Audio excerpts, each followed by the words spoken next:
expressed his dismay that the parties have yet to agree the terms of a ceasefire some 8 months after the conflict surprised the world and erupted in mid-April. And despite stated commitments during a recent IGAD Heads of State and Government Summit by SAF General Abdel Fattah al-Burhan and RSF General Mohammed Hamdan Dagalo to an unconditional ceasefire and a one-on-one meeting between them. This as the World Food Programme warns of a looming hunger crisis in the country. We are warning of a looming hunger catastrophe by next year's lean season if we're unable to expand access and regularly deliver food assistance to people trapped in conflict hotspots such as Khartoum, the Darfur region in the west, and the south central Kordofan region. I was speaking to one of my colleagues yesterday whose family cannot escape the capital in Khartoum, unable to get past checkpoints to flee the violence. Amid ongoing airstrikes and shellings, they're risking their lives to go outside to purchase basic goods. Even now, they're struggling to put food on their plates. Yet when the lean season hits in May and food becomes less available, they may be out of options. Nearly 18 million people across Sudan face acute hunger right now, the equivalent of the entire population of the Netherlands, and more than double the number at the same time a year ago. This figure is also higher than the initial projection of 15 million, which was made in the previous assessment in August, which demonstrates just how rapidly the food security situation is worsening.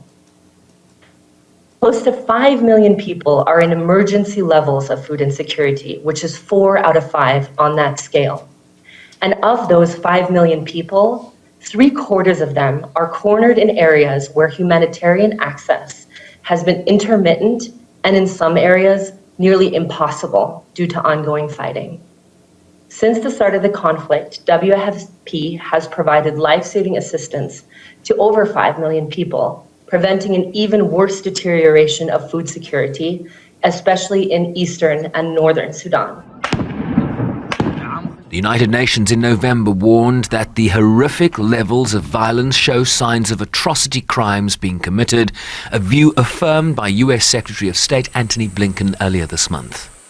The Secretary determined that members of the Sudanese Armed Forces and the Rapid Support Forces have committed war crimes in Sudan.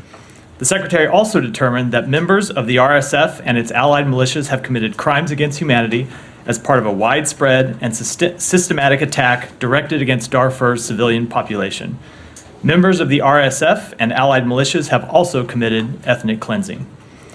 The SAF and the RSF must end this brutal conflict.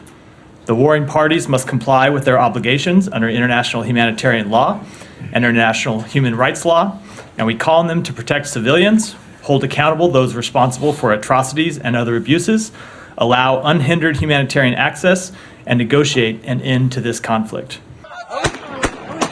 With belligerents accused of killing, raping and attacking civilians in Sudan with impunity. This was the UN chief on November 28th. Generals that completely disregard the interests of their population, that in a struggle for power have been fighting in some situations with massacres. I think it's time to call a spade a spade. This is the fault of those that sacrifice the interests of their people for a pure struggle for power. He further warns that more than 6 million people are on the edge of famine, while 42% of the entire population faces acute food insecurity in a country once described as East Africa's future breadbasket, as the scourge of war leaves an indelible mark, and the pathways to peace simply not materializing fast enough. Shervin Riceby's SABC News, New York.